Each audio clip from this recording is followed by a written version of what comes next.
All right, so some indeterminate forms are truly special. So L'Hopital's rule applies to these two indeterminate forms.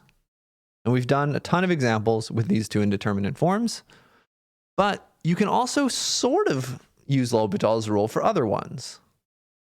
It only directly works on these two, but some other indeterminate forms that we're also going to see is 0 times infinity. Is it 0? Anything times 0 is 0, but anything times infinity is infinity. Well, any positive number times infinity is infinity. So what's 0 times infinity? Anything. Okay. How about something infinitely big minus something else infinitely big? That can also be anything. Who knows? Depends on how infinitely big they are. 1 raised to the infinite power. And this one's, I think, a little counterintuitive. You might just think this is 1. But it's not. It can be anything as well. That's another indeterminate form. We got 2 more for you. Infinity to the 0th power. Is this infinity or is this 1? The answer is it's anything. And the last one, 0 raised to the 0th power, is also an indeterminate form. These last 3 are kind of all the same situation for how we deal with them. The first 2 we deal with in different ways. So these first 2, again, will apply directly. That's what we did in the first start of the section. These next 2, we're going to have one strategy for this one strategy for this one, and one strategy for these ones. So leave a little space here. We'll fill in the blanks as we do some problems. Example 3. Evaluate the following limits. Notice how literally every example in this entire section is the same example. Hey, find the limit. You'll either like that or not like that, depending on who you are. The limit as x goes to 0 from the right of x times the natural log of x. So again, it'd be nice if we can use direct substitution. Plug in 0 from the right, and we're going to get 0 times negative infinity. Oh, that's an indeterminate form. That's one of our new indeterminate forms. That's that first one, 0 times infinity. Is it 0? Is it infinity? Who knows? Maybe it's 5. So the strategy for dealing with this, watch this. So just a little algebra. Do you agree that this is equal to the limit as x goes to 0 from the right of the natural log of x divided by 1 over x? This is not L'Hopital's rule. This is nothing fancy. But dividing by a fraction is the same as multiplying by its reciprocal. So dividing by 1 over x is the same as multiplying x. These are just algebraically rewriting. And now what have we got if we use direct substitution? Well, as x goes to 0 from the right, the natural log of x approaches negative infinity. As x goes to 0 from the right, 1 over x approaches positive infinity. This one simple trick, doctors hate him. Now we can use L'Hopital's rule directly. Continuous functions around 0, but not at 0. Differentiable around 0, not at 0. We can just take the derivative of the top and the derivative of the bottom and look at that limit. So that's the first thing. If you have 0 times infinity, then just rewrite as a fraction. Once you rewrite as a fraction, it becomes one of these. That's our first strategy. So we're going to use L'Hopital's rule here. This is the limit. As x goes to 0 from the right, the derivative of the top is 1 over x. The derivative of the bottom is negative 1 over x squared. And don't get too excited on this one. You could say, oh, let's use direct substitution. We have infinity over infinity. Let's use L'Hopital's rule again. Sometimes you have to use L'Hopital's rule multiple times, right? We did it over here. We had to use it multiple times. But notice over here, every time we use L'Hopital's rule, the denominator got nicer. Here, every time we use L'Hopital's rule, the denominator is going to get less nice. Let's simplify. The limit as x goes to 0 from the right, 1 over x, dividing fractions is multiplying by the reciprocal. Negative x squared over 1 is the reciprocal. So, oh, this is going to be nice, right? The limit as x goes to 0 from the right. Negative. One of these x's cancels with that x. We just have negative x. As x goes to the right, what's happening? That's just 0. Direct substitution, continuous function. And again, so which one is kind of, is what's happening faster, basically, as x goes to 0? Is this going to 0 faster, or is this going to infinity faster? Which one wins? Which one dominates? And sometimes they'll kind of cancel each other out and balance to like a number like 2. That's what indeterminate forms are all about. We never know until we do. Let's look at this one graphically. X ln x. As x approaches 0, as x approaches 0, again, the function's not defined here. Desmos is being weird today. Function is not defined here, but as x approaches 0, the function value does, right? The y value approaches 0 as well. That's the limit that we just showed. All right, how about the limit as x approaches 0 from the right of 1 over x squared minus 1 over tangent? Well, let's try to use direct substitution. We do that, we're going to get 1 over 0 squared minus 1 over the tangent of 0. Well, that's going to be infinity minus the tangent of 0 is 0. So 1 over 0 is again infinity. An infinitely big number minus an infinitely big number.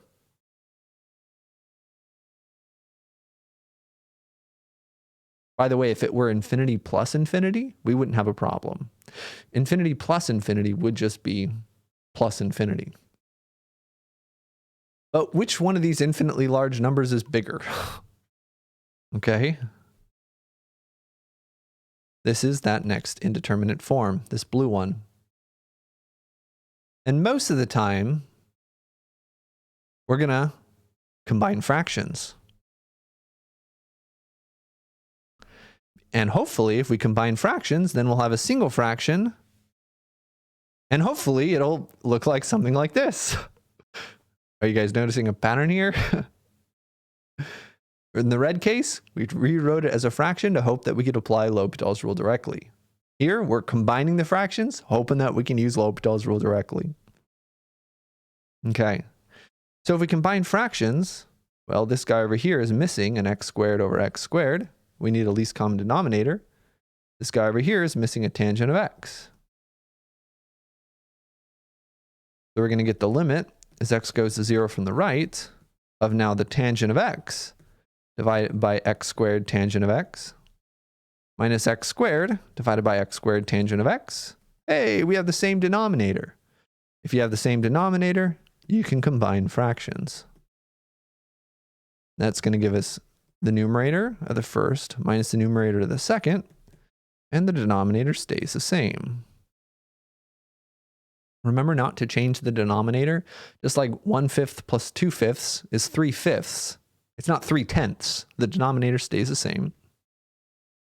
And now, maybe we can use L'Hopital's rule. It doesn't look nicer, but let's look at direct substitution. Tangent of 0 from the right is 0, minus x squared as x goes to 0 is 0, divided by 0 times 0.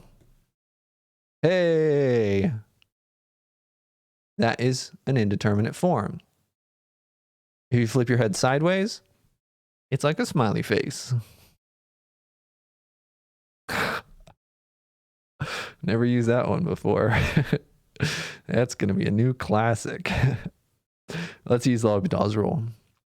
Differentiable functions around 0 and indeterminate form means we can use L'Hopital's rule to say this is the limit as x goes to 0 from the right of the derivative of the top, and this time it's secant squared, minus the derivative of x squared. In the bottom, we got to use the product rule. Derivative of the first times the second plus the first times the derivative of the second. And you might be saying, Jason, hold up, Jason. This is not looking any better. And honestly, I'm with you guys right now. I have a little faith. I haven't done this problem before. I have a little faith. Let's play with this a little bit. Let's try to simplify it. Maybe we can use direct substitution as well at this point. You could try direct substitution, or you could try to simplify it. Let's simplify this a little bit. Let's have a little faith. The limit as x goes to 0 from the right. Let's multiply everything by cosine squared. Right? Secant is a reciprocal function. If we multiply everything by cosine squared, secant squared becomes 1 minus 2x times cosine squared of x. And the denominator, tangent has one of the cosines in the denominator that's going to cancel, so it becomes 2x. There's a sine left over from the tangent, and there's one cosine here, plus x squared like this. Does this make things any nicer? Well, what happens if we use direct substitution now? We plug in 0. I'm really happy to see this 1, by the way. If we plug in 0, we're going to get 1 minus 0 times 1 divided by 0 plus 0. This is not an indeterminate form anymore. This is going to either be positive infinity or negative infinity. And we have to be real careful. We can't use L'Hopital's rule, not an indeterminate form.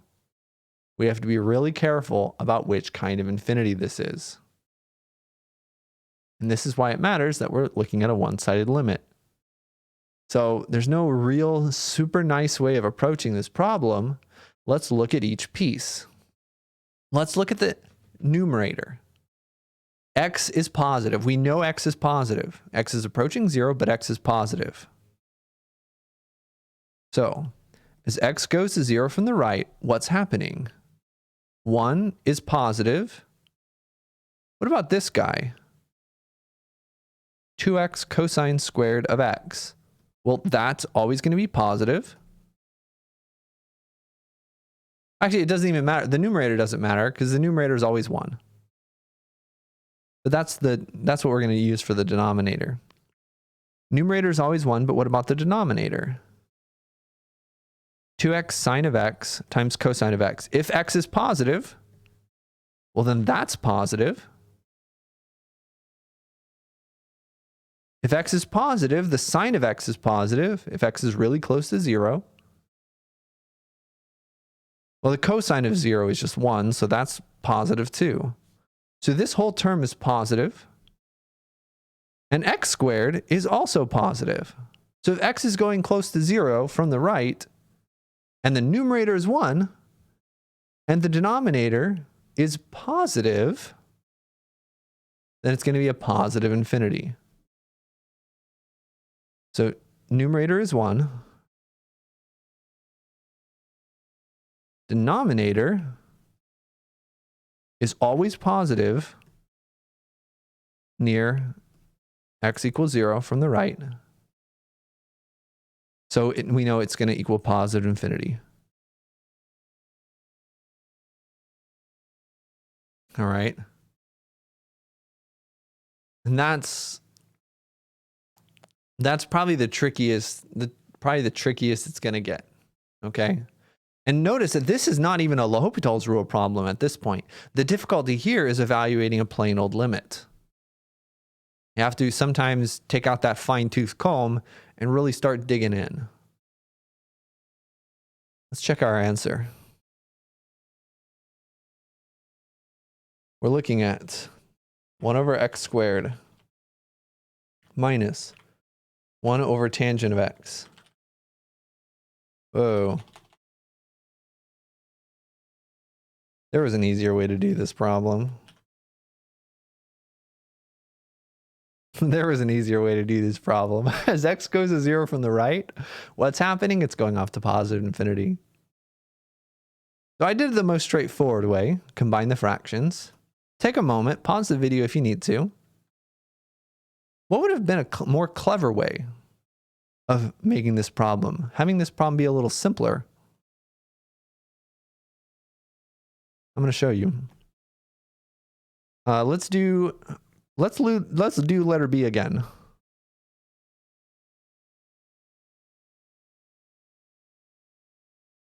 I'm not gonna get rid of the first B. I'm not gonna delete it from the video or something because I still think it's beneficial and teaches a lot of good stuff, but I want to show an easier way as well. Something that I always harp on in this class is try to make the problem easier if you can. And the way to make this problem easier is, what is tangent? Tangent is the sine divided by the cosine of x. So this is 1 over x squared minus, this is cotangent right here. Just cosine of x over sine of x. So you could have done it a little easier here. And eventually, I'm skipping a couple steps that we basically already did. This is the limit as x goes to 0 of just the sine of x minus x squared cosine of x over x squared sine of x. Actually, maybe this isn't really any easier. Huh?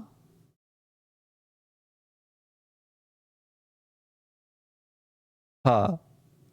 Yeah, because you're going to have to use a product rule anyway. L'Hopital's rule still applies.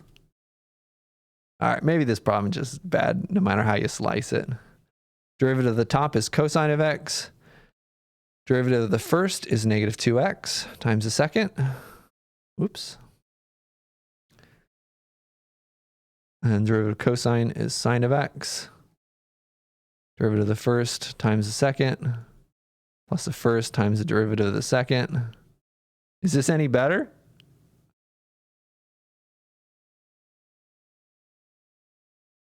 Is this any better? Maybe this is actually worse. I don't know. I don't know. There's too much. All right. Maybe we did do it the best way the first time. Yeah. Yeah. This over here, this big underline thing looks a little bit better. But still a great teaching opportunity. You can approach these problems from multiple points of view. And again, I'm really not trying to BS you. This really is, it really is a good way of showing that you're never going to know the best way to do these problems. This sounds like I'm BSing. It sounds like, oh, Jason doesn't know what he's talking about and he's just trying to make it up. I can cut this video if I want to, but I don't, because even if you've done a million of these problems, there's not a way that always works. You're always going to have to try stuff. You're always going to have to mess up. To solve math problems, any math problem, and I'm going to go on a small rant here, any math problem, you're never going to know the right answer. And that's something that frustrates a lot of people because they say, Jay, I just don't see how to do this problem. You just try things. And the more practice you do, the more gut instincts that you have. But the fact of the matter is, to do math, you just try things and say, well, that didn't work. Let's try something else. Oh, this looks really messy. Let me try something else. Oh, this is worse. Let's go back to that first thing. Okay. So, that's really, really important in math. And do not be afraid of making the wrong decision. Do not be afraid of going down the wrong path because you can always backtrack. Okay. That's something I'm very passionate about, actually. So I'm glad I got an opportunity to talk about it. Let's look at the limit as x approaches infinity of x to the 1 over x. Hey, this is the one from the very first video here. If we use direct substitution, we're going to get infinity divided by 1 over infinity. Well, 1 divided by an infinitely big number is 0. This is an indeterminate form. And you all are not going to like this next step. But let's remember a little something about my good friend log. What is e to the natural log of x? These are inverse functions. The function composition of inverse functions cancels each other out, and we get x. So e raised to the natural log of any number is just that number. So watch this. This is the limit as x approaches infinity of e to the natural log of x to the 1 over x. And you might be saying, Jason, what are you doing? Don't worry. Look what's happening. Logarithms are nice. We can now simplify this part up here. This is going to be the limit as x goes to infinity of e. The exponent comes out in front. 1 over x times the natural log of x. This, remember when we did logarithmic differentiation, we said this is a really nasty function. A function raised to another function in the exponent is really messy. If we only have a number in the base or only have a number in the exponent, we're fine. But if both the base of an exponential and the exponent have a function, that is bad. That is hard with math. That is messy. That's gross. So this right here is much, much better. And now look at what we have when we apply direct substitution. As x goes to infinity, this goes to 0. This goes to infinity, 0 times infinity, another indeterminate form. So we have an indeterminate form now inside. Remember things about, again, that function composition theorem for limits. Since e to the x, since the exponential function e to the x is continuous, we can actually just go off to the side. We can actually just go off to the side and just look at the exponent. Just make sure to remember to go back here. Because specifically what's really happening is this is e raised to the power. The limit goes into the exponent. That's that function composition theorem from chapter 2. And I prefer going off to the side because I don't like writing that e everywhere. But if you think you're going to forget writing that e everywhere, then just, if you think you're going to forget to go back to remember the original problem, then I would keep going this direction instead of doing the work on the side. It's up to you. All right, in this one, I'm just going to do it the straightforward way. In the next one, I'll do it off on the side. And that's the last strategy for the last indeterminate form, this green case here. If you have an indeterminate form with exponents, what you're going to do is you're going to rewrite as e to the ln of all that stuff. And then you'll apply L'Hopital's rule. Okay. I tried to select green. It's yellow. I'm not fixing it. We failed color coordination today. So this is the limit as x goes to infinity. And again, you can do this off on the side in yellow if you'd like. We'll want to write this as the natural log of x over x. Because now this limit is infinity over infinity, indeterminate form.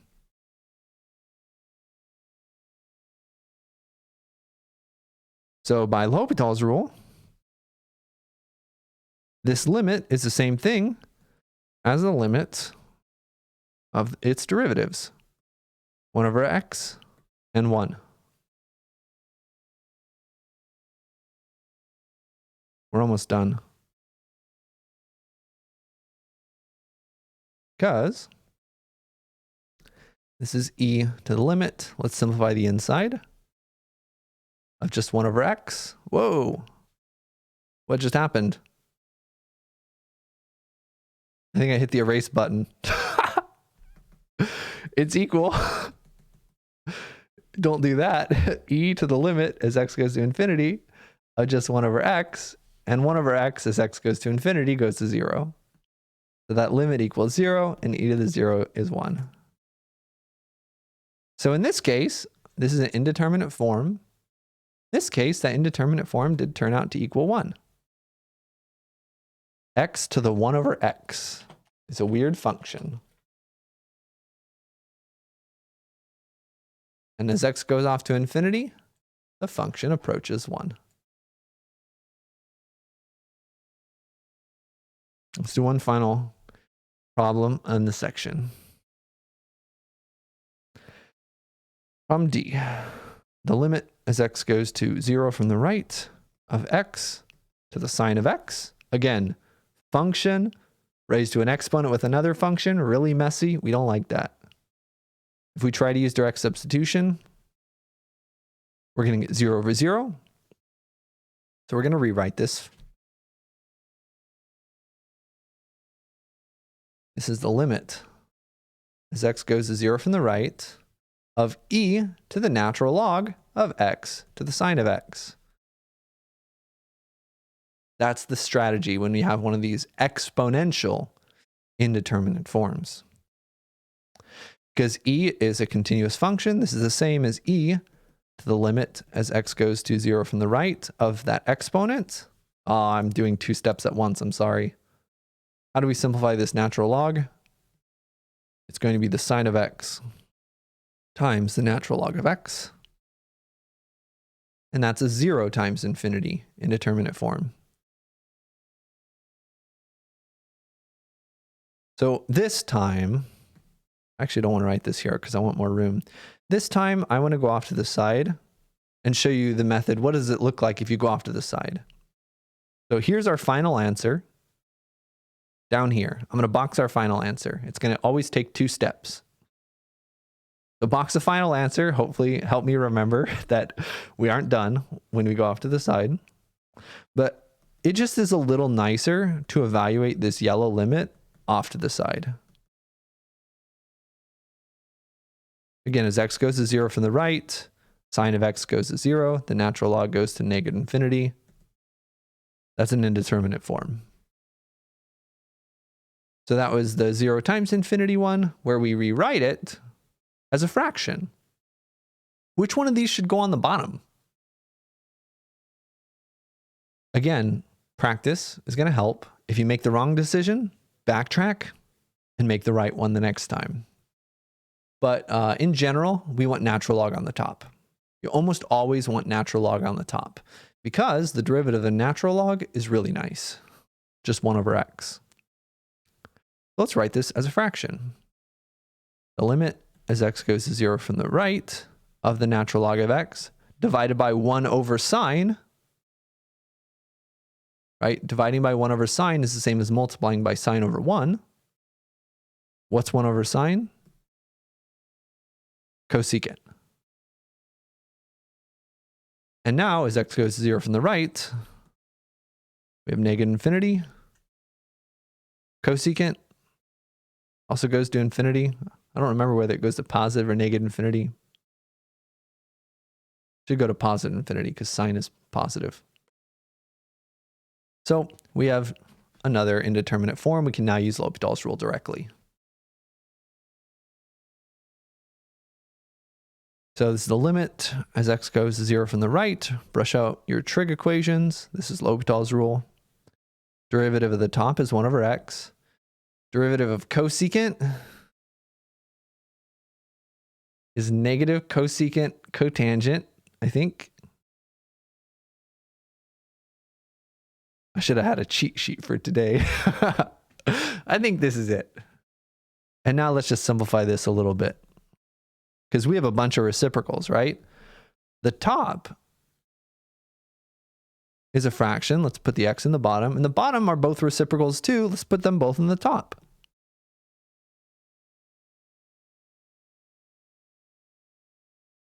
And as x approaches 0 from the right, the top is 0 times 0. There's a negative in front. Divided by 0. Oh, that's an indeterminate form too. That's what the indeterminate form looks like. All right. So we can use the L'Hopital's rule again. Oh, man.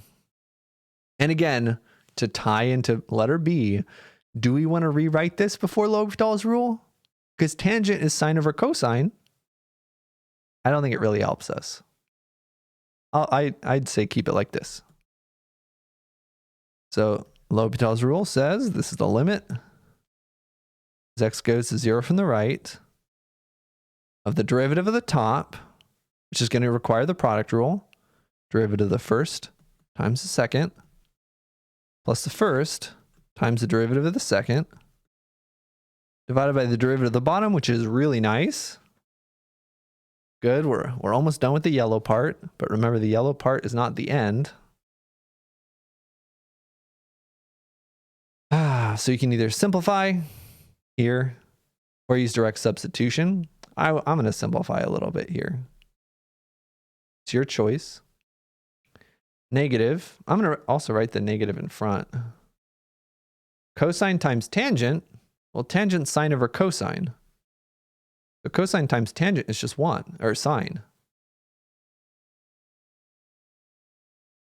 And then this other one doesn't really work. Doesn't really look that much nicer. It's sine over cosine squared. Okay, good. Direct substitution is going to work. Negative. Sine of 0 is 0. Sine of 0 is 0. Cosine of 0 is 1. 0 plus 0 is 0. The yellow limit is 0. And then you say, what are we doing with that? We're bringing it all the way back. Here, this yellow limit is 0. All of that to get the final answer of 1. My box is too big. Ooh, and that's the last one for this section.